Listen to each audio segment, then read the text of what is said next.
all that is within me. I give you praise. All that I adore Et en ce moment, is je vais in commencer you. le message de ce jour, partager un peu sur quelques concepts que les gens, ou alors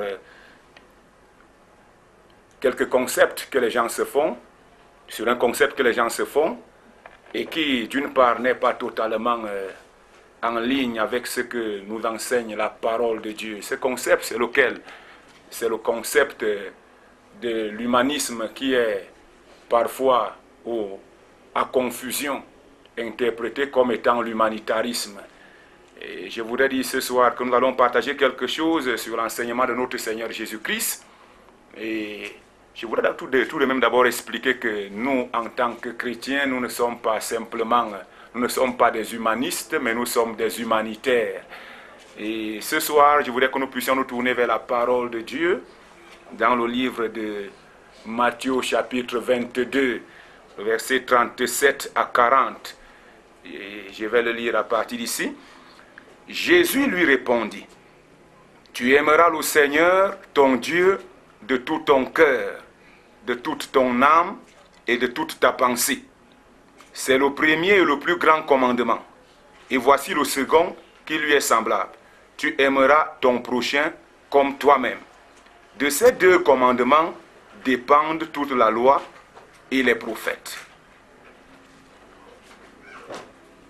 Nous voulons prier. Seigneur, nous te rendons grâce pour ta parole que nous voulons partager.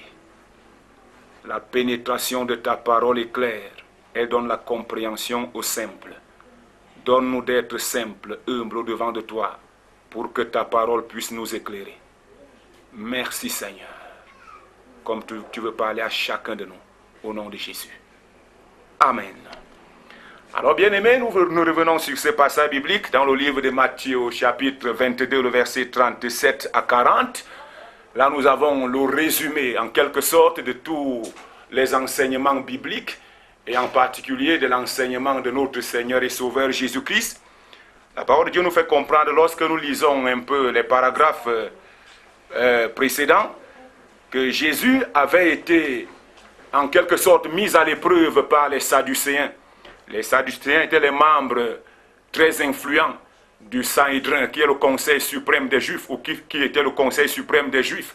C'était des personnes tellement riches, et ces personnes ne croyaient pas à la résurrection. Ces personnes ne croyaient pas à la vie après la mort. Et nous avons aussi de tels courants de pensée de nos jours où plusieurs ne croient pas à la résurrection, ils ne croient pas à la vie après la mort. Et la Bible nous fait comprendre que Jésus avait réduit ceci au silence. Et les Sadducéens n'étaient pas seulement les seuls, et ils ne croyaient pas à la résurrection, ils ne croyaient pas aux esprits, ils ne croyaient pas aux anges. Il y avait aussi un autre groupe appelé les pharisiens. Et les pharisiens, quant à eux, croyaient à la résurrection, mais cependant, ils n'étaient pas d'accord avec notre Seigneur Jésus-Christ. Et après avoir appris que Jésus avait réduit au silence les Sadducéens, ceux-ci, c'est-à-dire les pharisiens, sont venus pour éprouver Jésus. Ils ont choisi quelqu'un, un docteur de la loi, un homme réputé, un intellectuel, pour pouvoir défier Jésus, pour confondre Jésus. Et il avait posé la question à notre Seigneur Jésus-Christ. Et il avait fait comprendre, il nous fait comprendre, verset 35, pour l'éprouver, l'un d'entre eux, l'un de nos docteurs de la loi, lui fit cette question pour l'éprouver, maître, quel est le plus grand commandement de la loi? Il savait ce qu'il recherchait et il voulait éprouver le Seigneur de gloire. Il lui fit cette question, quel est le plus grand commandement de la loi? C'est alors que Jésus ouvrit la bouche et lui dit, à partir du verset 37, tu aimeras le Seigneur ton Dieu de tout ton cœur, de toute ton âme et de toute ta pensée. C'est le premier et le plus grand commandement. Et voici le second qui lui est semblable, tu aimeras ton prochain comme toi-même. De ces deux commandements dépendent toute la loi et les prophètes. Bien-aimés, en ce moment, je voudrais partager avec nous sur l'importance d'écouter la voix qui nous parle de la nuit. Et qu'est-ce que la voix qui nous parle de la nuit nous fait comprendre? Cette voix qui nous parle de la nuit nous fait comprendre que nous ne sommes pas appelés à vivre pour nous-mêmes. C'est-à-dire le peuple de Dieu est un peuple qui est appelé à pouvoir mener une vie de sacrifice, à mener une vie de prise, je dirais, de risque pour le royaume de Dieu. Jésus nous fait comprendre quelque chose ici, et par les paroles de notre Seigneur Jésus-Christ, il corrige en même temps la notion que l'on se faisait. Dans ce monde, nous avons souvent coutume d'entendre chacun pour soi, Dieu pour tous. Mais lorsque nous nous disons enfants de Dieu, lorsque nous croyons au Seigneur, lorsque nous prêtons attention aux enseignements de notre Seigneur Jésus-Christ, nous allons réaliser très tôt que nous ne sommes pas appelés à vivre pour nous-mêmes, mais au contraire, la confession qui devrait sortir de notre bouche, c'est chacun pour autrui et Dieu pour tous. Et c'est ce que je m'en vais m'adresser à vous ce soir sur le thème, le chrétien humanitaire. Voix sur la nuée. Nous, en tant que chrétiens, nous croyons que nous sommes appelés à mener une vie de chrétien humanitaire. Le chrétien humanitaire, c'est lequel? C'est le chrétien qui vit non seulement pour aimer Dieu, mais pour aimer le prochain. C'est le chrétien qui, non seulement, contrairement à la pensée de l'humanisme du XVIe siècle, qui était juste un mouvement intellectuel caractérisé par l'étude des textes antiques et l'affirmation de leur supériorité, mais qui était aussi en même temps une conception philosophique qui plaçait l'homme et les valeurs humaines au-dessus de tout. Mais nous, en tant que chrétiens humanitaires, nous voulons faire comprendre à quiconque nous entend ou qui est en train de visionner cette émission que nous sommes appelés à pouvoir aimer Dieu et à pouvoir aimer son prochain. Le prochain, c'est qui? Le prochain, c'est l'homme qui a été créé à l'image de Dieu. Qu'il soit blanc, qu'il soit noir, qu'il soit jaune, qu'il soit violet, qu'il ait même une peau verte si elle existait. C'est le prochain parce qu'il est un homme créé à l'image de Dieu. Et dans ce passage, Jésus nous fait comprendre qu'il y a deux commandements. Et que si l'on parvient à obéir à ces deux commandements, le premier qui consiste à aimer Dieu de tout son cœur, de toute son âme, de toute sa pensée, de toute sa force, et à aimer son prochain comme soi-même, alors nous aurons accompli toute la loi de Dieu et les prophètes. Bien-aimé, je vais te faire comprendre ce soir, c'est ce pourquoi le Seigneur nous appelle. Dieu nous appelle à pouvoir l'aimer. Dieu nous appelle à pouvoir aimer les frères et sœurs. Dieu nous appelle à pouvoir prendre les risques. Oh, peut-être tu me fais comprendre que non, je n'ai rien à produire, je n'ai rien à donner à mes frères, je n'ai absolument rien. Que vais-je donner? Je veux te faire comprendre que Dieu ne t'a pas envoyé sur terre pour rien. Tu as quelque chose dont quelqu'un a besoin quelque part. Nous avons été créés pour pouvoir répondre à une situation. Nous avons été créés pour pouvoir solutionner un quelconque problème. Lorsque Dieu avait créé Adam, Dieu avait créé Adam pour un but. Lorsqu'il avait créé Ève, il avait créé Ève pour un but. Peut-être tu me diras que non, je n'ai absolument rien. Il faut que Dieu me bénisse d'abord. Mais je vais te faire comprendre que tu as été béni. Éphésiens nous fait comprendre que Dieu nous a bénis de toutes sortes de bénédiction spirituelle dans les lieux célestes en Christ. Je vais te faire comprendre, mon frère, ma soeur, quelle que soit ta situation économique, tu peux être en bénédiction pour quelqu'un. Je vais te faire comprendre, quel que soit ton âge, tu peux être en bénédiction pour quelqu'un. Je vais te faire comprendre, quel que soit le mépris que tu subis tous les jours, tu peux être en bénédiction pour quelqu'un. La Bible nous parle d'une femme appelée Rahab. Elle était une prostituée. Elle était méprisée par quiconque pouvait la rencontrer. Mais cependant, cette femme avait compris quelque chose. Elle avait compris que si elle mettait sa confiance en Dieu, si elle pouvait aimer Dieu de tout son cœur, si elle pouvait aimer le prochain de tout son cœur, Dieu pouvait l'utiliser pour changer la situation, même de ceux-là qui étaient auprès d'elle. Et la parole de Dieu nous fait comprendre, quand elle avait placé sa confiance au Dieu d'Israël, le Seigneur l'avait merveilleusement utilisée, et par elle, le Seigneur avait épargné la vie des espions, et le Seigneur avait épargné la vie des membres de sa famille. Jésus nous fait comprendre que nous sommes appelés à prendre des risques, quel que soit ce que tu as sous ta main. Mon frère, ma soeur, il y a tellement de gens qui souffrent dehors, il y a tellement des orphelins dans la rue, il y a tellement de personnes qui ont été abandonnées, et la voix sur la nuée te fait comprendre par le biais de ma voix que tu peux faire quelque chose, qu'une vie peut être sauvée au travers de toi,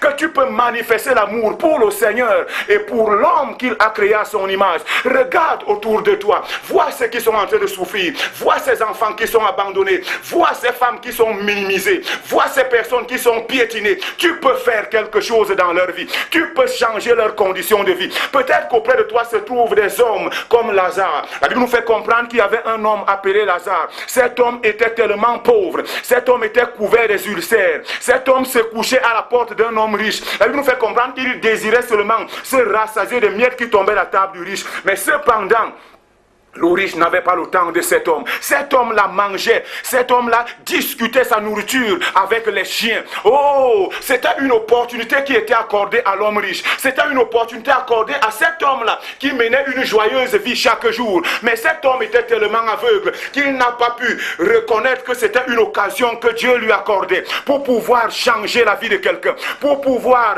repositionner une personne qui était abandonnée et méprisée. Je veux te faire comprendre ce soir. Dieu t'a donné ce que tu as pour que tu puisses venir en aide à ceux-là qui n'ont pas. Dieu t'a accordé la bénédiction dont tu jouis pour que tu puisses changer la vie de ceux-là qui sont en train de croupir dans le noir. C'est ça l'essence de la vie chrétienne. C'est ça l'essence de l'amour chrétien. C'est ça l'essence de l'amour divin. Le fait de pouvoir aimer Dieu. Oh mon frère, cela ne se limite pas seulement à aimer Dieu, ma soeur. Ça ne se limite pas seulement au fait de venir à l'église. Mais Dieu veut te faire comprendre que si tu as mis ta confiance en lui, tu es appelé à démontrer ton amour pour lui par l'amour que tu manifestes envers tes frères et sœurs. Oh, l'apôtre Jacques pouvait poser cette question. Mais comment pouvons-nous dire que nous nous aimons les uns les autres lorsqu'un frère vient vers toi et qu'il te dise qu'oh frère, je suis affamé, et tu lui réponds, va te réchauffer. Mais est-ce que tu as vraiment manifesté l'amour? Lorsque toi tu t'habilles, tu changes de tenue du jour au lendemain et tu vois un frère qui n'a qu'une seule tenue et tu lui dis que non, va te couvrir, que le Seigneur te bénisse. Je veux te défier. Oh, en ce moment, mon frère, ma soeur, ne dis pas que tu n'as pas. Dieu veut bénir ce que tu as. Dieu veut changer ce que tu as. Dieu veut bénir quelqu'un par toi. Et nous fait comprendre que lorsque le peuple d'Israël ramassait la manne dans le désert, ceux qui avaient plus ramassé n'avaient pas plus que ceux qui avaient moins ramassé. C'est là le miracle de la providence divine. Dieu veut changer la situation dans laquelle tu te trouves. Si et si seulement tu peux lui demander en ce moment, Seigneur, ouvre mes yeux. Donne-moi de pouvoir vivre ton amour. Et donne-moi de manifester ton amour envers ceux-là même qui ne te connaissent pas. Dieu va t'amener à une autre dimension. Dieu va changer même tes affaires qui sont en train de s'écrouler. Il veut seulement que tu puisses ouvrir ta main. Il veut que tu puisses tendre ta main. Il veut que tu puisses assister quelqu'un qui est dans le besoin. Regarde autour de toi. Regarde auprès de toi. Regarde là où tu travailles. Regarde dans ta famille. Regarde dans ton quartier. Tu verras qu'il y a quelqu'un que le Seigneur a placé. Cette personne t'attend, mon frère. Cette personne t'attend, ma soeur. Cette personne t'attend, oh homme de Dieu. Cette personne t'attend, femme de Dieu, pour que tu puisses changer sa vie. Et quand tu l'auras fait, je puis t'assurer, mon frère, ma soeur, le Seigneur va te donner au centuple. La Bible nous fait comprendre, le Dieu que nous servons est le Dieu de la providence. Le Dieu que nous servons est le Dieu de la multiplication. Le Dieu que nous servons est le Dieu d'amour. Il est lui-même amour. Il veut que tu manifestes l'amour. Notre amour ne doit pas être en parole. C'est un amour qui doit être pratique. Mon frère, ma soeur, ta confession chrétienne, ta croyance chrétienne doit bouleverser la vie de quelqu'un. Oh, je veux t'assurer ce soir, aimer Dieu, aimer le prochain, c'est ce à quoi Dieu nous appelle. Peut-être tu me dis que non, pasteur, je suis en train d'attendre que le Seigneur puisse me parler. Il faut que le Seigneur puisse m'envoyer. Je veux te faire comprendre. Jésus nous a dit ceci. Oh, de même que le Père m'a envoyé dans le livre de Jean au chapitre 20, le verset 21, moi aussi je vous envoie. Frère, sœur, tu as été envoyé par le Seigneur. Tu n'as pas besoin d'une autre révélation. Dieu t'a accordé la révélation. Le Dieu qui avait parlé au prophète Ésaïe 7 siècles avant la naissance de notre Seigneur Jésus-Christ, c'est le même Dieu qui te parle. La Bible nous fait comprendre. Dieu avait posé une question cruciale dans Ésaïe chapitre 6, le verset 8. Il dit, qui enverrai-je? Qui ira pour nous? Et je veux te dire en ce moment, cette question a double volet. Le premier volet avait déjà été répondu. Et le deuxième, Dieu s'attend que tu puisses répondre. Dieu avait posé la question, qui enverrai-je? Et Jésus dit, le Père m'a envoyé. Dieu a trouvé la solution. Il a envoyé quelqu'un. Et ce quelqu'un, c'est le Seigneur Jésus-Christ. Mais Dieu pose encore la même question aujourd'hui. Ou le deuxième volet de cette question, qui ira pour nous? Et là, c'est toi qui dois répondre. C'est moi qui dois répondre. Dieu s'attend à voir des personnes qui vont répondre. Et Isaïe avait bien compris, dit, Seigneur éternel, me voici, envoie-moi. Et le Seigneur nous fait comprendre que quoi? Comme le Père m'a envoyé, moi aussi, je vous ai envoyé. Tu as été mandaté par le ciel. Tu as reçu tout ce qui est nécessaire. Tu as tout le pouvoir nécessaire, mon frère. Tu as toutes les ressources nécessaires. Tu as toute la sagesse nécessaire. Tu as toute l'onction nécessaire pour pouvoir venir en aide à quelqu'un, pour pouvoir assister quelqu'un. C'est ce que je veux te faire comprendre. La Bible nous fait comprendre que quoi? La Bible nous fait comprendre, tu aimeras le Seigneur ton Dieu de tout ton cœur, de toute ton âme, de toute ta pensée. C'est le premier et le plus grand commandement. Et voici le second qui lui est semblable. Tu aimeras ton prochain comme toi-même. Oh, frère, sœur, tu es une personne humanitaire. Je veux te dire que le Dieu que nous servons est un Dieu humanitaire. Il a pris le risque de quitter le ciel pour pouvoir venir sur terre. Jésus a pris le risque d'abandonner son trône pour venir sur terre afin de te secourir, afin de me secourir. Et il nous fait comprendre que toi et moi, nous aussi, nous sommes appelés à pouvoir prendre le même risque pour voler au secours de ceux qui sont dans le besoin. Je voudrais prier avec toi pour que le Seigneur puisse te soutenir, pour que le Seigneur puisse t'expliquer, qu'il puisse te rendre encore ministère par rapport à ce pourquoi il t'a appelé. Seigneur, je prie pour mon frère, je prie pour ma soeur qui m'écoute. Oh Dieu, que ton esprit lui rende ministère. Seigneur, que le peu que mon frère, que ma soeur a, que tu puisses utiliser cela pour la gloire de ton nom et que plusieurs puissent entrer dans ton royaume. Merci Seigneur, comme tu continues à rendre ministère dans nos cœurs et tu nous donnes d'être, oh Dieu, ceux qui écoutent ta parole et qui la mettent en pratique. Que le Seigneur te bénisse au nom de Jésus-Christ. Amen.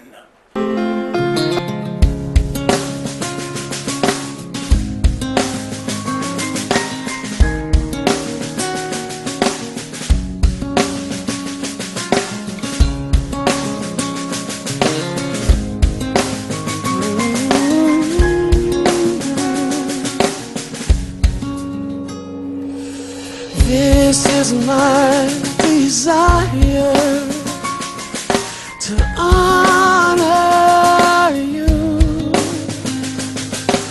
Lord, with all my heart. I worship you.